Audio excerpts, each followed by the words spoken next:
It's the year of the rat. For the first time in their 30-year history, the Florida Panthers are Stanley Cup champions.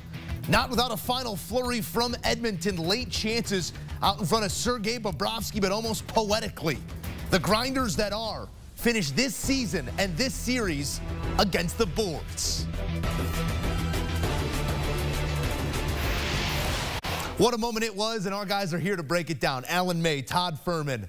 Quite a series, quite a game, but let's start small here. This 60 minutes sort of reduced to what Florida wanted to do. Play a tighter game, and in the end, get back to what made them so successful earlier in the series. Alan, you walk away from this sample size feeling what? Well, I just love that the Florida Panthers went out there tonight. They put it all on the line. They played this game with urgency. We talked earlier that they had, they were playing with house money in game 4, 5, and 6, and that intensity wasn't there from them. And the Oilers had the intensity. Tonight, Carter Verhaeghe, that first goal that they scored, that tip-in, they weren't messing around with the puck tonight. They were getting the puck to the net when they had the opportunity in the first 2 periods. Third period, they went into total defensive domination down the middle of the ice. But tonight was about sacrifice. Tonight was about doing everything you could to be able to hoist that cup in a few minutes. And I just absolutely love the fact that they protected their goaltender tonight. They kept Leon Draisaitl away from the net. They kept Connor McDavid to the perimeter. They were blocking shots left and right. They came out, they played physical.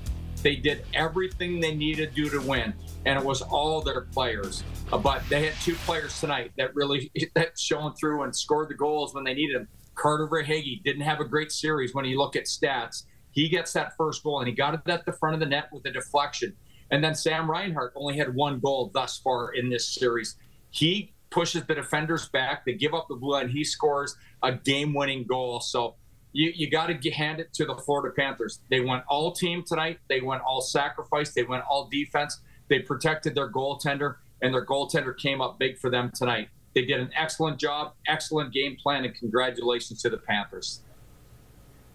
Alan, when we talked about this game earlier, you mentioned the importance of the first goal and Florida being able to find a way after yet another power play where they came up empty-handed a few seconds after. They're able to capitalize on the momentum. Evan Rodriguez throws what looks like a harmless shot on net, and Carter Verhaeghe, right spot, right time. And then, of course, Florida, has their breakdown defensively. They give up a long stretch pass to Matthias Janmark, and it takes the air out of the building. But Florida wasn't going to be rattled tonight, and full marks to them because, as Alan said, everybody raised their level of play.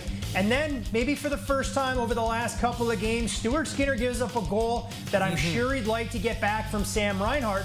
But you look at the way Edmonton defended. There was no reason that Reinhart shouldn't have even been able to have that ability to carry the puck uncontested across the blue line and get that shot on net. 2 players that we talked about before the game that I thought had underwhelmed for the last handful of games. Alan mentioned one, and Carter Verhaeghe gets the pivotal goal, came in at -11 over the last 4 games. And then a play that I think will not get enough credit for what it should if you're not watching this game closely. Brandon Montour's ability to lift the stick of Zach Hyman after Connor McDavid makes a tremendous play, gets Bob out of position, slides the puck across, and it's Montour's individual effort to get Hyman's stick off the ice and keep Edmonton from getting that tying goal. A real complete effort, and a team who clearly learned a lot from the heartbreak they went through last year, and the 3 games they put together in a row reminded us of the team that we saw in Game 2 that just has a different level they can get to on the defensive end that Alan mentioned in the 3rd period, where they made things difficult on themselves, but it wasn't going to be for a lack of sacrifice. Now, those are the sorts of things that separate teams here when we do get down to the finality of a Game 7. Sergei Bobrovsky obviously mentioned there throughout, 23 saves on 24 shots.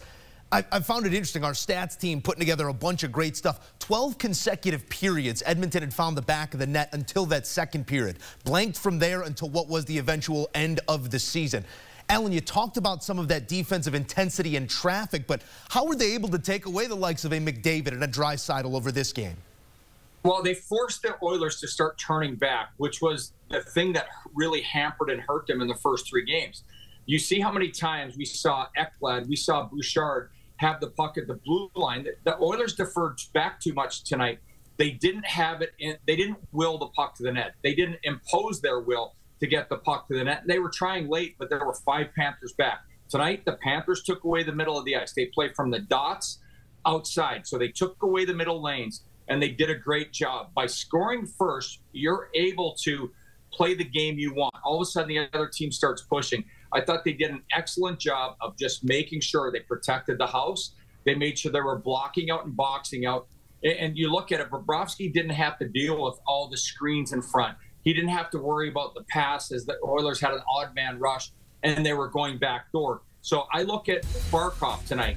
Excellent. We didn't see McDavid be able to wind it up. We look at Barkov, baby Barkov, they call Anton Lundell. He did an incredible job tonight. He sacrificed shooting the puck and all that with Lusterin and Tarasenko. They did a great job of getting back tonight and taking away the middle of the ice. And when you think of all the sacrifice, you can't always go for the goal. You get that first goal, you start to play a defensive posture, but they didn't play weak. They didn't do that NFL prevent defense that always seems to end up in a lot of touchdowns. Tonight, they took away the middle of the ice, and then they started to go down the ice. They started to pressure it. They threw the puck in deep. What I really liked about the game tonight of the Florida Panthers, what I thought they did wrong in Edmonton in Game 4 and in Game 5 in Sunrise, and then back in Game 6 again, they cycled the puck in the offensive zone. They were going from hash mark to hash mark.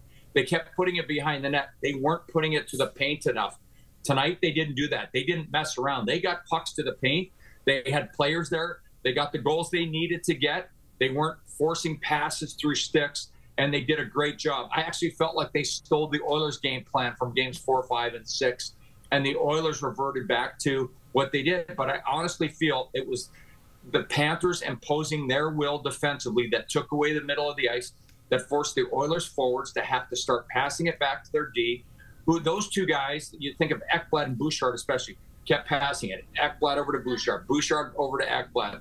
They sent it down to the forward. The forwards would send it back, and they weren't getting pucks to the paint. So when you look at the urgency, the Oilers were forced to play that game where they kept putting it back.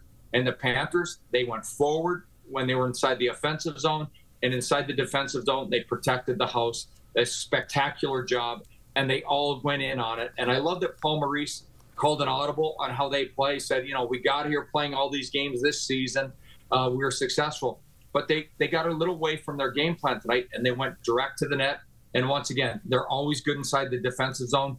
Incredible work by all of the players implementing and adhering to what the coaches put in front of them tonight. Todd, they did what they needed to do in this game, but the macro of this series was a story in and of itself. To have weathered these last 11 days and watch really your reflection in that trophy dim over time and uncertainty start to wash over it and still put forth that type of effort that Alan outlined so well for us. What's that tell you about the makeup of this group?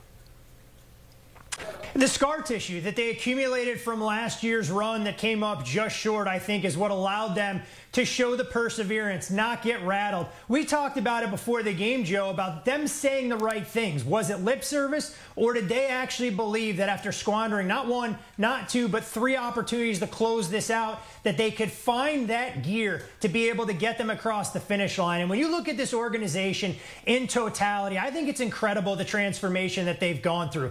Because if we hit the rewind button, this was a Florida Panthers team under Joe Quenneville, who handed the baton to Andrew Burnett, that finished the regular season with 122 points. That didn't result in them getting deep into the Eastern Conference playoff picture. It definitely didn't result in them winning a Stanley Cup. So what do? They go out the following offseason. They trade Mackenzie Weegar and Jonathan Huberdeau to Calgary. They bring in Matthew Tkachuk to give them a little bit more sandpaper and grit. And it took them a little while to find their footing. They had to fight tooth and nail just to secure that final playoff spot in last year's postseason. They find themselves down 3-1 against the Boston Bruins, and it's a breakaway in the waning seconds of Game 5 that almost closed them out there. But Florida wins 3 straight games, and the rest is history. While they run out of steam against the Golden Knights, they said the right things this offseason. They came in, played with a sense of purpose, were able to win the division on the final day when Boston let it slip through their fingers. And even with the level of adversity they faced here against the Edmonton Oilers, they finally get to the pinnacle of hockey. And I think Bill Zito, Roberto Luongo, and everyone else in that front office deserves a ton of credit, because this team could have wavered, and Paul Maurice's confidence in his veteran leadership paid dividends here tonight. They took these fans the distance. There is no doubt about that. But in the end, they delivered them a cup. Alan, Todd, we appreciate the time. As always, our coverage of the Stanley Cup Final continuing as the celebration is on in South Florida. Heartbreak for one, but a trophy as well. Historical moment just coming to pass. Details next on CBS Sports HQ.